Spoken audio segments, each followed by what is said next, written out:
കുന്നംകുളം സ്വദേശിയായ സന്യാസിയെ തെലങ്കാനയിൽ മരിച്ച നിലയിൽ കണ്ടെത്തിയതിൽ ആരോപണവുമായി കുടുംബം. സുഹൃത്തിനെ വിളിച്ച് താൻ അപകടത്തിലാണെന്നും എന്തും സംഭവിക്കാമെന്നും സന്യാസി പറഞ്ഞതായി സുഹൃത്ത് പറയുന്നു. കുന്നംകുളം സ്വദേശി ശ്രീബിൻ എന്ന ബ്രഹ്മാനന്ദഗിരി സ്വാമിയെ ജൂൺ 28-നാണ് റെയിൽവേ ട്രാക്കിൽ മരിച്ച നിലയിൽ കണ്ടെത്തുന്നത്.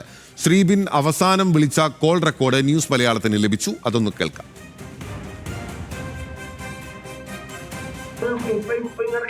ഇത് ഒരു വലിയ ഗ്യാങ്ങാണ്. മുന്നേ ഇതുപോലെ ആ ഒരു പെൺകുട്ടിയുടെ മരണം ഉണ്ടായിട്ടില്ലേ, അതുപോലുള്ള ഒരു ഗ്യാങ്ങാണ് ഇത്.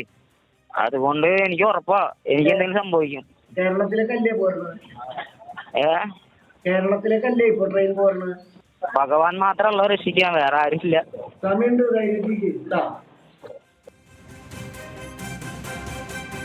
സംഭവത്തിൽ ദുരൂഹതയുണ്ടെന്ന് ആരോപിച്ച് ശ്രീവിന്റെ കുടുംബം പോലീസിൽ പരാതി നൽകി. ട്രെയിനിൽ നിന്ന് വീണതിന്റെ പാടുകൾ ശരീരത്തിൽ ഇല്ല എന്നും കുടുംബം ആരോപിച്ചു. വിവരങ്ങളുമായി തൃശ്ശൂരിൽ നിന്ന് ലെവിൻ കെ വിജയനാണ് നമുക്കൊപ്പം ചേരുന്നത്.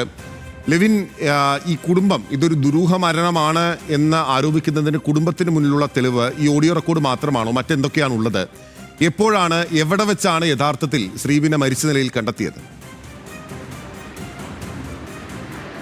ബിന്നിൽ രണ്ട് ആരോപണങ്ങളാണ് ഇവർ പ്രധാനമായും ഉന്നയിക്കുന്നത്. ട്രെയിനിൽ നിന്ന് വീണു മരിച്ചു എന്നുള്ളതിന് തെളിയിക്കത്തക്കതായിട്ടുള്ള പരിക്കുകളൊന്നും മരിച്ച യുവാവിൻ്റെ ശരീരത്തിലില്ല എന്നുള്ളതാണ് ഒന്നാമത്. രണ്ടാമത് ഈ സുഹൃത്തായ ലാൽ എന്ന് പറയുന്ന കുന്നംകുളത്ത് തന്നെ ഒരു ക്ഷേത്രത്തിലെ ശാന്തിക്കാരനായിട്ടുള്ള ആൾക്ക് വന്ന ഫോൺ സംഭാഷണം. ഇത് ഈ ട്രെയിൻ യാത്ര നടത്തി ഈ സന്യാസി കേരളത്തിലേക്ക് തിരികെ വരുന്നതിനിടയിലാണ് ഈ കോൾ വിളിക്കുന്നതും മറ്റ് ചില ആളുകൾ തങ്ങൾക്കൊപ്പം ഉണ്ട്, ഒരു വലിയ ഗ്യാങ്ങാണ്, അവർ തന്നെ അപായപ്പെടുത്തുമെന്ന് ഈ ലാൽ എന്ന് പറയുന്ന ആളോട് ശ്രീബിൻ പറഞ്ഞതുമാണ് ഈ രണ്ട് ആരോപണങ്ങൾ ഉന്നയിക്കാനുള്ള പ്രധാനപ്പെട്ട കാര്യം. 6 വർഷത്തിലേറെയായി നേപ്പാളിലായിരുന്നു ശ്രീബിൻ എന്ന സന്യാസി. സന്യാസിയായതിനു ശേഷം ബ്രഹ്മാനന്ദ എന്നുള്ള പേർ സ്വീകരിച്ചുകൊണ്ട് 6 വർഷത്തിലേറെയായി നേപ്പാളിൽ താമസിച്ചു വരികയായിരുന്നു ഈ ശ്രീബിൻ. കുന്നംകുളം വെസ്റ്റ് മങ്ങാട് സ്വദേശിയാണ്.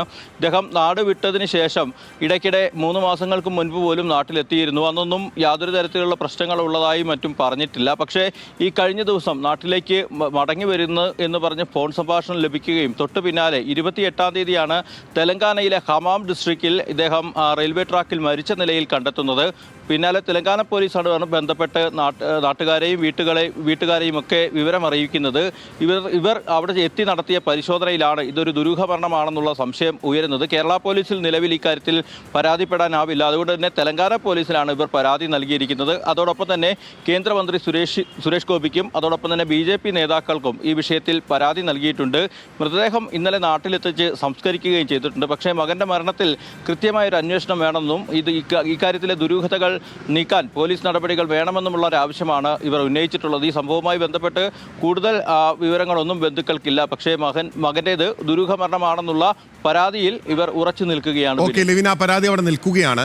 ഇപ്പോൾ ഒരു ഗ്യാങ്ങിനെ പറ്റി എല്ലാം ആ ഓഡിയോയിൽ പറയുന്നുണ്ടല്ലോ. കുടുംബത്തിന്റെ പ്രതികരണം നമുക്ക് ലഭ്യമായിട്ടുണ്ട്, അതിലേക്ക് നമുക്ക് പോകാം. അതിനു മുൻപ് ഒരു ഗ്യാങ്ങിനെ പറ്റി പറയുന്നുണ്ട്, ഒരു പെൺകുട്ടിയുടെ മരണത്തെ പറ്റി പറയുന്നുണ്ട്. ഈ ശ്രീബിൻ എപ്പോഴാണ് സന്യാസം സ്വീകരിച്ചത്, ദീക്ഷ സ്വീകരിച്ചത്, എവിടെ വെച്ചാണ്, അദ്ദേഹത്തിന് എത്ര വയസ്സുണ്ടായിരുന്നു, ആ പശ്ചാത്തലം എല്ലാം പറയാമോ? അദ്ദേഹം ഏത് ആശ്രമം കേന്ദ്രീകരിച്ചായിരുന്നു സന്യസിച്ചുകൊണ്ടിരുന്നത് എന്നീ കാര്യങ്ങളെല്ലാം. ബിന്നിൽ വീട്ടുകാർക്കും അതായത് വെസ്റ്റ് മങ്ങാട്ടുള്ള ബന്ധുക്കൾക്കും ഇക്കാര്യത്തിൽ ഒരു വ്യക്തതയില്ല. യുവാവ് 6 വർഷങ്ങൾക്ക് മുൻപ് സന്യാസം അല്ലെങ്കിൽ ഒരു ഭക്തിപരമായ മാർഗത്തിലൂടെ സഞ്ചരിച്ചിരുന്ന ആളാണ്. അദ്ദേഹം 6 വർഷങ്ങൾക്ക് മുൻപാണ് നാട് വിടുന്നത്. നാട് വിട്ട് നേപ്പാളിലായിരുന്നു എന്നുള്ളതാണ് ബന്ധുക്കളെ അറിയിച്ചിട്ടുള്ളത്. നേപ്പാളിൽ ചില ആളുകളുമായി ചേർന്ന് പ്രവർത്തിക്കുന്ന അവിടെ ഒരു സന്യാസി മഠത്തിൽ താമസിച്ചു വരുന്നു എന്നുള്ള നിലയിൽ മാത്രമേ ബന്ധുക്കൾക്കും ഇക്കാര്യത്തിൽ കൂടുതലൊരു വ്യക്തതയുള്ളൂ. പക്ഷേ നേപ്പാളിൽ നിന്നടക്കം ഇടയ്ക്കിടെ വീഡിയോ കോൾ വിളിച്ച് നാട്ടിലുള്ള ആളുകളുടെ സുഖവിവരങ്ങൾ ഇദ്ദേഹം അന്വേഷിക്കുമായിരുന്നു എന്നുള്ളതാണ് ബന്ധുക്കളോട് സംസാരിച്ചപ്പോൾ പറഞ്ഞിട്ടുള്ളത്. അവർ അതുകൊണ്ട് തന്നെ ഈ യുവാവിൻ്റെ പശ്ചാത്തലം എന്തെന്നതടക്കമുള്ള കാര്യങ്ങളിൽ ചില സംശയങ്ങൾ അല്ലെങ്കിൽ അറിവില്ലായ്മ ഇപ്പോഴും ബന്ധുക്കൾക്കുണ്ട്. ആ കാര്യങ്ങൾ ഇവർക്കും കൂടുതൽ സ്ഥിരീകരിക്കാനാവാത്ത ഒരു സ്ഥിതിയാണ്. കേരള പോലീസുമായി ബന്ധപ്പെട്ട് നമ്മൾ അന്വേഷിച്ചപ്പോൾ ആ കുന്നംകുളം പോലീസ് ഇക്കാര്യത്തിൽ ഈ പരാതി ലഭിച്ചിട്ടില്ല. കുന്നംകുളം പോലീസ് അവർക്ക് നേരത്തെ തന്നെ ഒരു നിയമോപദേശം നൽകിയിരുന്നു. തെലങ്കാനയിൽ ഈ സംഭവം നടന്നതുകൊണ്ട് തന്നെ ഇക്കാര്യത്തിൽ തെലങ്കാന പോലീസിൻ്റെ നടപടികളാണ് ആദ്യം പൂർത്തിയാക്കേണ്ടത്. അതിനുശേഷം ആവശ്യമെങ്കിൽ കേരള പോലീസും ഇക്കാര്യത്തിൽ അന്വേഷിക്കുമെന്നുള്ളൊരു നിലയിലാണ് അവർ ബന്ധുക്കളെ അറിയിച്ചത്. അതുകൊണ്ട് തന്നെ ഈ ഘട്ടത്തിൽ അവർ കേരള പോലീസിൽ പരാതിപ്പെട്ടിട്ടില്ല. ഏതായാലും ഈ സംഭവത്തെക്കുറിച്ചുള്ള തെലങ്കാന പോലീസിൻ്റെ അന്വേഷണം കേന്ദ്രമന്ത്രിതലത്തിലേക്ക് ഒരു സമ്മർദ്ദം ഉണ്ടാകുമ്പോൾ കാര്യക്ഷമമായ ഒരു അന്വേഷണം ഉണ്ടാകുമെന്നുള്ളൊരു പ്രതീക്ഷയാണ് കുടുംബാംഗങ്ങൾക്കുള്ളത്. അങ്ങനെയെങ്കിൽ തെലങ്കാന പോലീസിൻ്റെ അന്വേഷണത്തിൻ്റെ വസ്തുതകളുടെ അടിസ്ഥാനത്തിൽ തുടർ നടപടികളുമായി മുന്നോട്ട് പോകാനാണ് കുന്നംകുളത്തുള്ള ശ്രീബിൻ്റെ കുടുംബാംഗങ്ങൾ തീരുമാനിച്ചിരിക്കുന്നത്. ബിനിൽ. ഓക്കെ, ലെവിൻ കെ വിജയനാണ് നമുക്കൊപ്പം ചേർന്നത്. ഇനിയിപ്പോൾ ശ്രീബിൻ്റെ കുടുംബാംഗങ്ങൾക്ക് എന്താണ് പറയാനുള്ളത് എന്ന് കൂടി കേൾക്കാം. ഈ ബ്രഹ്മാനന്ദഗിരിയുടെ ഒരു കൂട്ടുകാരൻ ലാൽ ശാന്തി എന്ന് പറയുന്ന ഒരു വ്യക്തി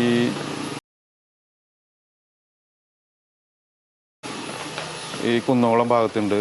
പുള്ളിക്കൊരു മെസ്സേജ് അയച്ചിട്ടുണ്ടായിരുന്നു അദ്ദേഹം, ബ്രഹ്മാനന്ദഗിരി. എൻ്റെ ഈ ബോഗിയിൽ എന്തോ ഒരു ചെറിയ തർക്കങ്ങളും കാര്യങ്ങളും ഉണ്ടായി. അതിൻ്റെ പേരിൽ അവരെന്നെ എന്തോ ചെയ്യാനുള്ളൊരു, എൻ്റെ ജീവിതത്തിന് തന്നെ അപകടമെന്നുള്ള രീതിയിലാണ് മൂപ്പര് ആ ഒരു മെസ്സേജ് വിട്ടിട്ടുള്ളത്. അതവൻ ശരിക്ക് പേടിച്ചിട്ട് തന്നെ അവൻ പറയണത്. അപ്പോൾ അതിൽ നിന്ന് നിങ്ങൾക്ക് മനസ്സിലായിട്ടുള്ളത് അതൊരു സാധാരണ മരണമല്ല, ഒരു ദുരൂഹത ഉണ്ടെന്ന് തന്നെ ഇതിൽ നിന്ന് ഞങ്ങൾക്ക് ഇതിൽ മനസ്സിലായിട്ടുള്ളത്.